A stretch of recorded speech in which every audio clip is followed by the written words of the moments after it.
My name's Rebecca. I live in Grant Park. I moved here about 8 months ago, and all of last semester I didn't have a car.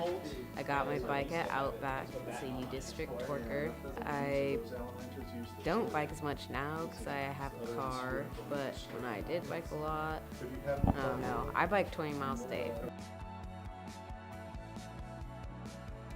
My name is Randy Jansen. I'm a senior in computer engineering at Georgia Tech. I've probably been biking seriously for 2 years. My name's Jason. I study electrical engineering at Georgia Tech, and biking is my way to get around town. Came to Georgia Tech in 2012, moved into the dorms. I didn't bring my car with me, but I brought this hybrid mountain bike that I'd owned for a long time. Started riding it to and from class. Started going to school at Georgia Tech and couldn't afford having a car on campus, and I bought this bike from my friend. I got into biking because I didn't want to pay for car insurance. I didn't want to buy a car. I didn't want to pay for gas. I didn't want to deal with the traffic in Atlanta. I didn't want to get another speeding ticket. I built this from scratch off Craigslist, the KHS Flight 100 frame with pieces that I gathered from various friends or internet sources. Probably the bike new would have cost $600. I built it for about $200. Yeah, I had to make a few repairs, kind of change the wheel, and I don't know, I just started biking around town and realized that I could get around, and now my bike is my freedom. There's a lot of reasons I like biking. I like the fact that I can rely on myself for my transportation. I know that what I'm riding I can fix entirely on my own with the tools that are in my backpack. I also like that I don't have to deal with traffic. And I like that it keeps me healthy. I like biking because you're outside, and it's exercise, but also you can kind of feel proud of yourself when you get somewhere you need to go. You can say, I brought myself there with my own two legs and a bike. It's 2 wheels. Biking is just fun. I like the exercise. I don't have to go to the gym. Makes me sleep better at night, and it's like good for social networking too, surprisingly, I found out. I've been to Sopo a couple times. First time fixed my brakes, and second time looked for handlebars.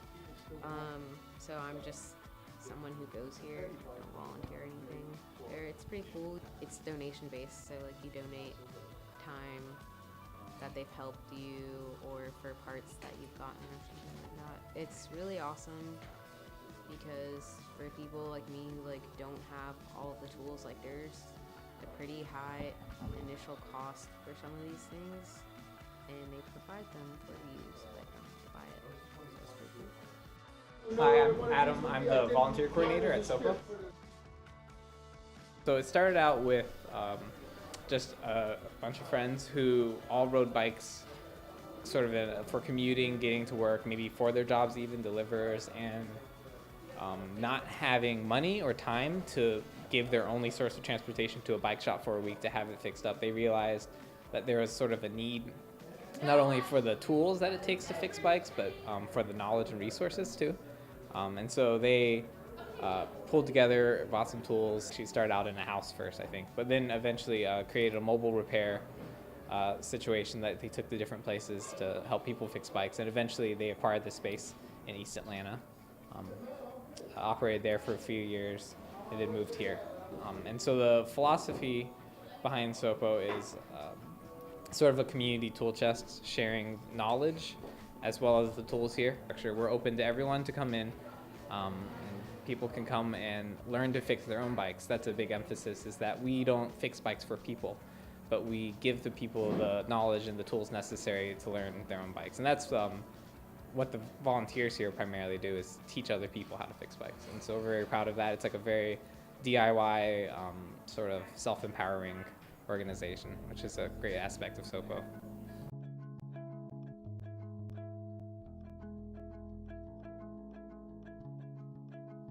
Some cars think that you're supposed to ride in the shoulder, and like probably some bikers do too, but really like we should be able to use a lane the same way a car does, and it's really dangerous.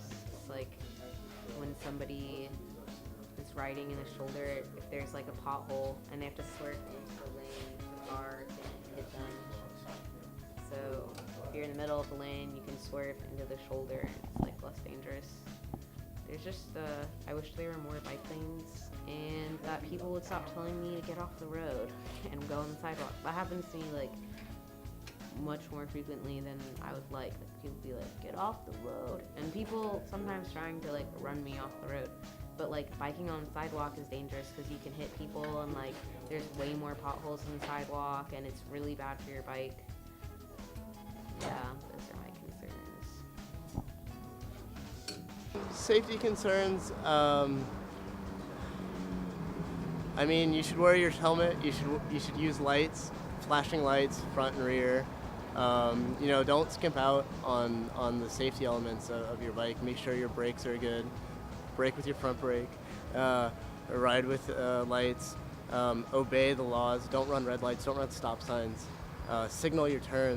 But the biggest concern is just the fact that a lot of motorists don't like you being on the road and are hostile towards you. But all you can really do is stay in your space and not give way. And generally people will get over it and get around you, and that'll be the end of it. Just other people on the road, the other drivers. Sometimes it's hard for them to see me. They're coming into intersections or just blind turns and stuff like that. Make sure there's enough space on the road for bikes. I've heard of Cycle Atlanta, and I've definitely seen people post the pictures of the routes they've taken and stuff. And I'm kind of wondering, you know, what they're gonna do with all that information. I'm Christopher Ladontek. I'm an assistant professor in the digital media program at Georgia Tech. The app was specifically looking at the kinds of things that are going on in Atlanta and the way that we wanted to help inform policymakers and urban planners create new bike infrastructure and facilities.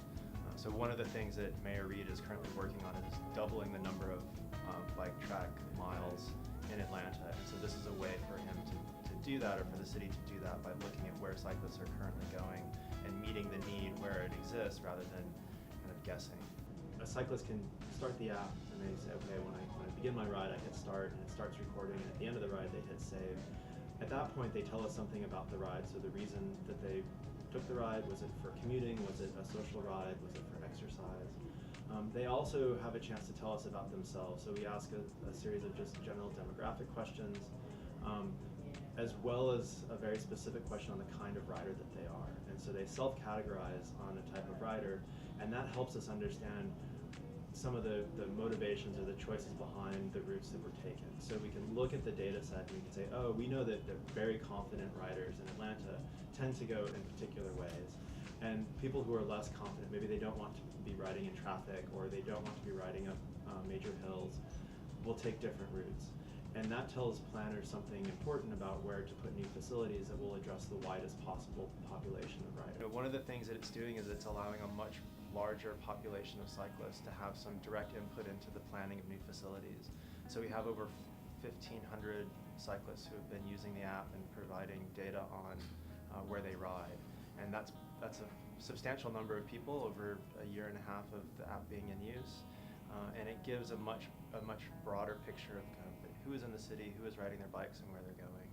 We added some new features to the app. One was the ability to record notes. These notes are things like, oh, there's a pothole here, or there's a stoplight that's not responding to, you know, a bicycle coming up to it, or there's some other infrastructure problem that you want to point out that needs to be addressed.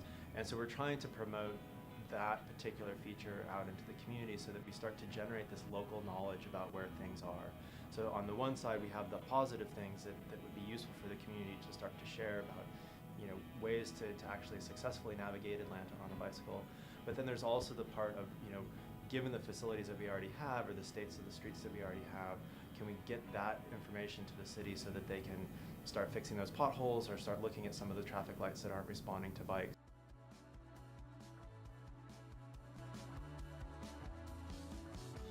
Students can get involved by using the app.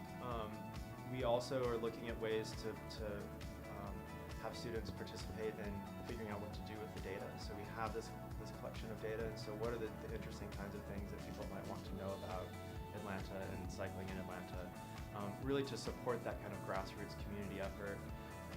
Part of it is, you know, the more visible cycling is as a mode of transportation, then it starts to become safer, just because we start to set expectations on the road people in cars start looking out for people on bicycles. People on bicycles also start understanding that they have an obligation to obey the rules of the road. And so these things feed on each other, and so being able to connect students into these efforts is an important part of it.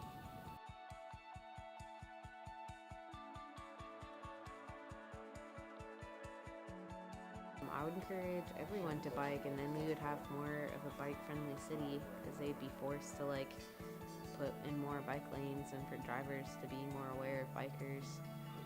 I mean, it's great. I think anybody who like doesn't have to go more than 5 miles on a daily basis, like that lives near their school and work, should just get a bike because it always takes the same amount of time to get places. Like you never have to deal with traffic. It takes me like 15 minutes to get to school, 30 minutes to get to work. And it just improves your quality of life too, in terms of like being healthier, and it's just like really meditative too when you're just biking by yourself. Like you can't listen to the radio or get distracted. I would definitely encourage people to ride bikes, and I think the best way is to just get people out on the road with you and just take them out on a bike ride. It's a great way to meet people. You know, you'll be out and riding, and you'll run into someone. You'll start to recognize people's bikes before you recognize them, and eventually you'll talk to them about their bikes. And you know, it's just a common language to speak with people that might not have anything in common with otherwise.